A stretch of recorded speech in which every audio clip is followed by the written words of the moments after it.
ಕನ್ನಡ ನಾಡು ಇದು ಕನ್ನಡಿಗರ ನಾಡಿಮಿಡಿತ. ನಮಸ್ಕಾರ ಎಲ್ಲರಿಗೂ. ನನ್ನ ಹೆಸರು ಡಾಕ್ಟರ್ ಸುಮನ್ ಬೈರೇಗೌಡ ಅಂತ, ನಾರಾಯಣ ಹೆಲ್ತ್ ಸಿಟಿ ಬ್ಯಾಂಗ್ಳೂರಿಂದ ಬಂದಿರುವಂತದ್ದು. ನಾನು ಮೂಳೆ ಮತ್ತು ಮಾಂಸದ ಕ್ಯಾನ್ಸರ್ ಸ್ಪೆಷಲಿಸ್ಟ್.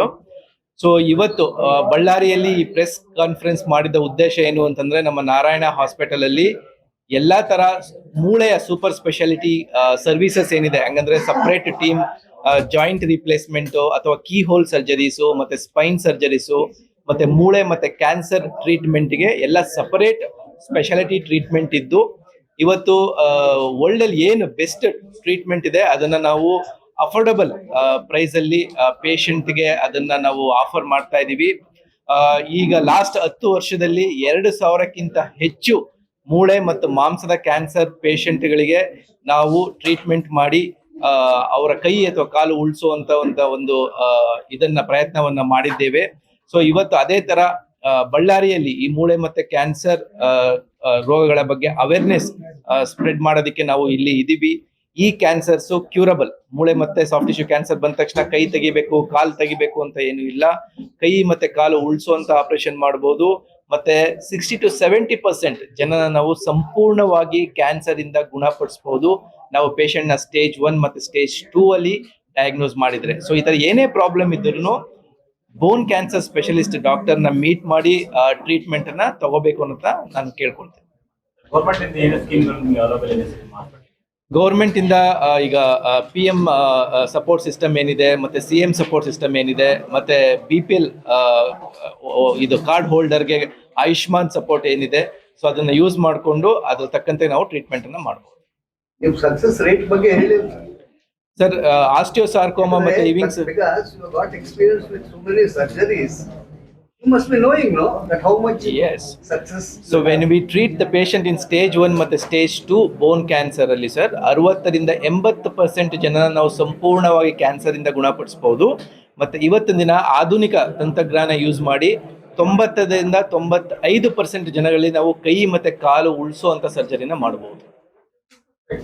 ಈ ಕ್ಯಾನ್ಸರ್ ಯಾವ ಉದ್ದೇಶದಿಂದ ಬರುತ್ತೆ ಅಂತ ಕೇಳ್ತಾರೆ. ಮೇನ್ ಏನು ಅಂತಂದ್ರೆ, ಈ ಎಸ್ಪೆಷಲಿ ಮೂಳೆ ಮತ್ತೆ ಮಸಲ್ ಕ್ಯಾನ್ಸರ್ಗೆ ಕಾರಣ ಯಾವುದು ಇಲ್ಲ, ಏನಕ್ಕೆ ಬರುತ್ತೆ ಅಂತ ಇನ್ನೂ ರಿಸರ್ಚ್ ಲೆವೆಲ್ ಅಲ್ಲಿ ಇದೆ. ಆದರೆ ಏನು ಒಂದು ಒಳ್ಳೆ ವಿಷಯ ಅಂತಂದ್ರೆ, ಇದು ಹೆರಿಡಿಟ್ರಿ ಅಲ್ಲ, ನಿಮ್ಮ ಫ್ಯಾಮಿಲಿ ಬರುವಂಥದ್ದು ಅಥವಾ ಮುಂದಿನ ಪೀಳಿಗೆಗೆ ಬರುವಂತ ಕ್ಯಾನ್ಸರ್ ಅಲ್ಲ. ಇದು ಕಾರಣ ಇನ್ನೂ ರಿಸರ್ಚ್ ಲೆವೆಲ್ ಅಲ್ಲಿ ಇದೆ, ಯಾರಿಗೂ ಗೊತ್ತಿಲ್ಲ. ಇದೆಲ್ಲ ಮೇಜರ್ ಸರ್ಜರೀಸು. ನಮ್ಗೆ ಇದು ಸಪೋರ್ಟ್ ಸಿಸ್ಟಮ್ಮು ಹೇಳಿದ್ನಲ್ಲ, ಕೀಮೋಥೆರಪಿ ಬೇಕಾಗ್ತದೆ, ರೇಡಿಯೇಷನ್ ಬೇಕಾಗ್ತದೆ, ಇದೆಲ್ಲ ಇರುವಂತದ್ದು ನಾವು ಬ್ಯಾಂಗ್ಳೂರಲ್ಲಿ. ಸಿಂಪ್ಟಮ್ಸ್ ಹೇಗೆ ಅಂತಂದ್ರೆ, ಮೂಳೆ ಪೇಯ್ನು 2 ರಿಂದ 3 ವಾರ. ಈಗ ನಾರ್ಮಲ್ ಆಗಿ ಮೂಳೆ ಉಳುಕ್ತು ಅಥವಾ ಕಾಲು ಉಳುಕ್ತು ಅಂತಂದ್ರೆ ಮಾತ್ರೆ ತಗೊಂಡ್ರೆ 2 ರಿಂದ 3 ವಾರಕ್ಕೆ ಕಡಿಮೆ ಆಗೋಗ್ತದೆ. ಮಾತ್ರೆ ತಗೊಂಡ್ರು ನೋವು ಕಡಿಮೆ ಆಗದೇನೆ ಜಾಸ್ತಿ ಆಗ್ತಾ ಇತ್ತು, ಅಥವಾ ಮೂಳೆಯಲ್ಲಿ ಊತ ಬಂತು. ಯಾವ ಮೂಳೆಯಲ್ಲೂ ಊತ ನಾರ್ಮಲ್ ಅಲ್ಲ, ಅದು ಅಬ್ನಾರ್ಮಲ್. ಸೊ ಆತರ ಮೂಳೆಯಲ್ಲಿ ಊತ ಬಂತು. 3ನೇದು, ಸಣ್ಣ ಪುಟ್ಟ ಪೆಟ್ಟಿಗೆ ಮೂಳೆ ಮುರಿತು. ನಮ್ಮ ಮೂಳೆ ನಿಜವಾಗ್ಲೂ ಸ್ಟ್ರಾಂಗ್ ಇರುತ್ತೆ, ಎಸ್ಪೆಷಲಿ ಮಕ್ಕಳಲ್ಲಿ. ಸಣ್ಣ ಪುಟ್ಟ ಪೆಟ್ಟಿಗೆ ಆಟ ಆಡ್ಬೇಕಾದ್ರೆ ಬೌಲಿಂಗ್ ಮಾಡ್ತಾ ಶೋಲ್ಡರ್ ಮೂಳೆ ಮುರಿತು, ಆ ತರ ಅಂದಾಗ ಒಳಗಡೆ ಏನೋ ಪ್ರಾಬ್ಲಮ್ ಇದೆ ಅಂತ ಇರುತ್ತೆ. ಅವಾಗ ನಾವು ಪ್ರಾಪರ್ ಎವ್ಯಾಲ್ಯೂಯೇಟ್ ಮಾಡಿ, ಎಕ್ಸ್ರೇ ಮಾಡಿ, MRI ಮಾಡಿ ಅದನ್ನ ಡಯಾಗ್ನೋಸ್ ಮಾಡ್ತೀವಿ. ಯಾವ ವಯಸ್ಸಿನಿಂದ ಯಾವ ವಯಸ್ಸಿನೊಳಗೆ ಬಂದ್ರೆ ಈ ಟ್ರೀಟ್ಮೆಂಟ್ ಕರೆಕ್ಟ್ ಆಗಿ ಸಕ್ಸಸ್ ಆಗುತ್ತೆ ಅನ್ನುವಂಥದ್ದು. ಸರ್, ಮೂಳೆ ಕ್ಯಾನ್ಸರ್ನ ನಾವು ಮೋಸ್ಟ್ ಕಾಮನ್ ಆಗಿ ನೋಡುವಂಥದ್ದು ಅನ್ಫಾರ್ಚುನೇಟ್ಲಿ ಚಿಕ್ಕ ಮಕ್ಕಳಲ್ಲಿ 5 ರಿಂದ 25 ವರ್ಷದಲ್ಲಿ ನಾವು ಕಾಮನ್ ಆಗಿ ಕಾಣುವಂಥದ್ದು. ಸೊ ಏಜ್ ಮೇಲೆ ಟ್ರೀಟ್ಮೆಂಟ್ ಔಟ್ಕಮ್ ಡಿಪೆಂಡ್ ಆಗೋದಿಲ್ಲ. ಟ್ರೀಟ್ಮೆಂಟ್ ಔಟ್ಕಮ್ ಡಿಪೆಂಡ್ ಆಗುವಂಥದ್ದು ಸ್ಟೇಜ್ ಅಲ್ಲಿ. ಸೊ ಸ್ಟೇಜ್, ಅರ್ಲಿ ಸ್ಟೇಜ್ ಅಂತ ಏನ್ ಹೇಳ್ತೀವಿ, ಸ್ಟೇಜ್ 1 ಸ್ಟೇಜ್ 2 ಅಲ್ಲಿ ಬಂತಂತಂದ್ರೆ ನಾವು ಕ್ಯಾನ್ಸರ್ನ 60 to 80% ಆಫ್ ದ ಟೈಮ್ ಅಲ್ಲಿ ಸಂಪೂರ್ಣವಾಗಿ ಗುಣಪಡಿಸಬಹುದು. ಯಾವ ವಯಸ್ಸಿನಿಂದ ಯಾವ ವಯಸ್ಸಿನ ಎಸ್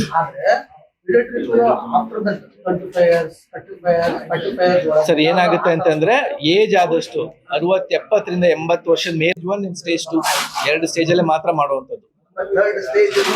ಸರ್, ಪೇಷಂಟ್ಗೆ ಅಷ್ಟು ಉಪಯೋಗ ಆಗೋದಿಲ್ಲ. ಬೇರೆ ಕಡೆ ಕ್ಯಾನ್ಸರ್ ಸ್ಪ್ರೆಡ್ ಆಗ್ಬಿಟ್ಟಿದ್ರೆ ಯೂಸ್ ಆಗೋದಿಲ್ಲ, ಅದೇ ಕಾರಣಕ್ಕೆ ಮಾಡೋದು. ಇದಕ್ಕೆ ನಾವು ಟಿಶ್ಯೂ ಡಯಾಗ್ನೋಸ್ ಅಂತ ಹೇಳ್ತೀವಿ. ಒಂದು ಸಣ್ಣ ಸುಹಿ ಹಾಕಿ ಅಲ್ಲಿಂದ ಸೆಲ್ಸ್ ನ ತಗೊಂಡು ಪರೀಕ್ಷೆ ಕಳಿಸ್ತೀವಿ, ಬಯಾಪ್ಸಿ ಅಂತ. ಇದ್ರಲ್ಲಿ 100% ಯಾವ ಕ್ಯಾನ್ಸರ್, ಏನ್ ಗ್ರೇಡ್, ಪೂರ್ಣವಾಗಿ ಇದ್ರ ಮೇಲೆ ಡಿಪೆಂಡ್ ಆಗುವಂಥದ್ದು. ಆ ಫ್ರಾಕ್ಚರ್ಗೆ ನಾವು ಒಂದು ಸಣ್ಣ ಸರ್ಜರಿನ ಮಾಡಿದ್ವಿ. ಸೊ ಈಗ ಆಲ್ಮೋಸ್ಟ್ ಟ್ರೀಟ್ಮೆಂಟ್ ಆಗಿ ಅವಳಿಗೆ 5 ರಿಂದ 6 ವರ್ಷ ಆಗಿದೆ. ನಾವು ಟ್ರೀಟ್ಮೆಂಟ್ ಮಾಡಿದಾಗ ಅವಳಿಗೆ 12 ಅಥವಾ 13 ವರ್ಷ. ಇವತ್ತು ಅವಳಿಗೆ 18 ಅಥವಾ 19 ವರ್ಷ. ಎಂತ ಹೆಮ್ಮೆಯ ವಿಷಯ ಅಂತಂದ್ರೆ, ಅವಳು ಇಲ್ಲೇ ಬಳ್ಳಾರಿಯಲ್ಲೇ ಇಂಜಿನಿಯರಿಂಗ್ ಸ್ಟೂಡೆಂಟ್ ಸೀಟ್ ಅನ್ನು ತಗೊಂಡು PU ಅಲ್ಲಿ 80 to 85% ರಿಸಲ್ಟ್ ನ ತಗೊಂಡು ಇಲ್ಲೇ ಇಂಜಿನಿಯರಿಂಗ್ ನ ಓದ್ತಾ ಇದ್ದಾರೆ. ಸೊ 20-30 ವರ್ಷ ಹಿಂದೆ ಈ ತರ ಕ್ಯಾನ್ಸರ್ಗೆ ನೀನ್ ಬದುಕ ಮಗು ತರ ಎಲ್ಲಾ ತರ ಕೆಲಸ ಮಾಡುವಂತದ್ದು, ಸ್ಕೂಲ್ ಹೋಗುವಂತದ್ದು, ಓದುವಂತದ್ದು, ಅದನ್ನ ನಾವು ಅಚೀವ್ ಮಾಡಬಹುದಾಯ್ತು. ಸೊ ಇಲ್ಲಿ ನೋಡ್ಬೋದು ಮಗು ವಾಕ್ ಮಾಡುವಂತದ್ದು.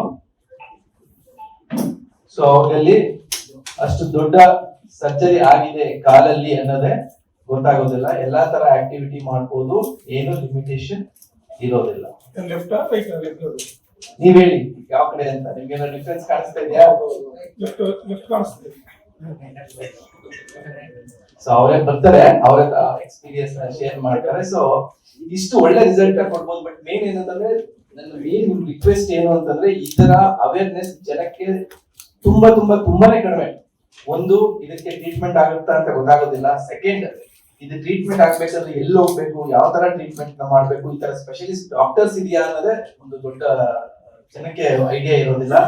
ಸೊ ನಿಮ್ಮ ಮೂಲಕ ಇದನ್ನ ನಾವು ಜನಕ್ಕೆ ರೀಚ್ ಆಗಿ ಇದು ಕ್ಯೂರ್ ಆಗ್ಬೋದು, ಇದಕ್ಕೆ ಸ್ಪೆಷಲಿಸ್ಟ್ ಡಾಕ್ಟರ್ಸ್ ಇರ್ತಾರೆ, ಆ ತರ ಟ್ರೀಟ್ಮೆಂಟ್ ಮಾಡೋದ್ರಿಂದ ಪೇಷಂಟ್ ಔಟ್ಕಮ್ ಇನ್ನೂ ಚೆನ್ನಾಗಿರುತ್ತೆ ಅನ್ನುವಂತ ಕಾರಣಕ್ಕೋಸ್ಕರ ಇವತ್ತು ನಿಮ್ಮ ಹತ್ರ ಇಲ್ಲಿ ಬಂದಿರುವಂತದ್ದು. ಡಾಕ್ಟರ್ ವಿನು ಅವರು ಆಗಿದೆ. ಆ ಮೂಳೆನಲ್ಲಿ ಇನ್ಫೆಕ್ಷನ್ ಇತ್ತು, ಅದರಿಂದ ಕ್ರಮೇಣ ಆ ಮೂಳೆ ಬಾಗ್ತಾ ಇತ್ತು. ಇದರಿಂದ ಯಾವುದೇ ಮಗುಗಾಗ್ಲಿ ತಂದೆ ತಾಯಿಗಾಗ್ಲಿ ಆತಂಕ ಆಗೋದು ಸಾಮಾನ್ಯ. ಯಾಕಂದ್ರೆ ಮಗು ಕಾಲು ಕಳ್ಕೊಳ್ಳೋ ಸಾಧ್ಯತೆ ಇದೆ, ಜೋಮ್ ಬರ್ತಾ ಇದೆ ಅಂತ. ಅವ್ರು ನಮ್ಮ ಹತ್ರ ಬಂದಾಗ ಅವಳಿಗೆ ನಿಲ್ಲ ಕೂಡ ಜಾಸ್ತಿ ಹೊತ್ತು ಆಗ್ತಿರ್ಲಿಲ್ಲ, ಕೂರಕ್ಕೂ ಸ್ವಲ್ಪ ತೊಂದರೆ ಆಗ್ತಾ ಇತ್ತು. ಸ್ಕ್ಯಾನ್ ಮಾಡಿದಾಗ ಈ ರೀತಿ ಮೂಳೆ ಡ್ಯಾಮೇಜ್ ಆಗಿದೆ ಅಂತ ಗೊತ್ತಾಗಿ ನಂತರ ಅದರಲ್ಲಿ ಟ್ಯೂಬರ್ಕ್ಯುಲೋಸಿಸ್ ಇದೆ ಅಂತ ತಿಳಿಯಿತು. ಟ್ಯೂಬರ್ಕ್ಯುಲೋಸಿಸ್ ಈಗ ಸುಮಾರು ಕಡಿಮೆ ಆಗೋಗಿದೆ. ಮುಂಚೆ ಒಂದು 20-30 ವರ್ಷದಿಂದ ಹಲವಾರು ಕಡೆ ಕಾಣಿಸ್ತಾ ಇತ್ತು, ಈಗ ಸಾಕಷ್ಟು ಕಡಿಮೆ ಆಗಿದೆ. ಆದ್ರೂ ನಮ್ಮಲ್ಲಿ ಮೂಳೆನಲ್ಲಿ ಕಾಣಿಸುವಂತದ್ದು ಸಾಕಷ್ಟು ಕಾಣುತ್ತೆ.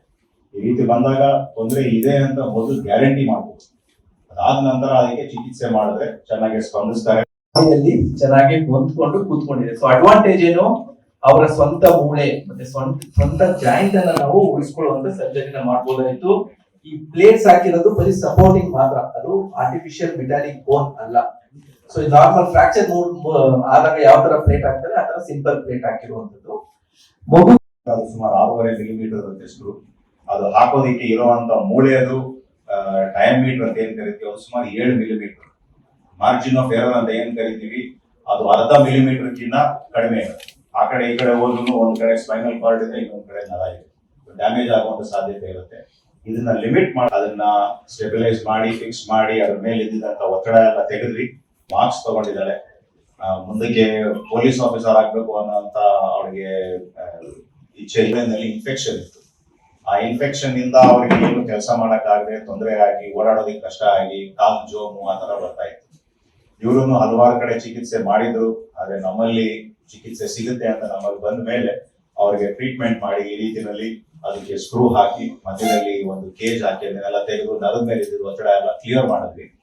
ಅದಾಗಿದ ನಂತರ ಅವರಿಗೆ ಇದ್ದಿದ್ದು ನೋವೆಲ್ಲ ಹೋಯ್ತು. ಮುಂಚೆ ಅವರು ಬೋರ್ವೆಲ್ ಕೆಲಸ ಮಾಡುತ್ತಾ ಇದ್ರು, ಅದರಲ್ಲಿ ಅವರಿಗೆ ಮಾಡಕ್ ಆಗದೆ ಕೆಲಸ ಬಿಟ್ಟಿದ್ರು.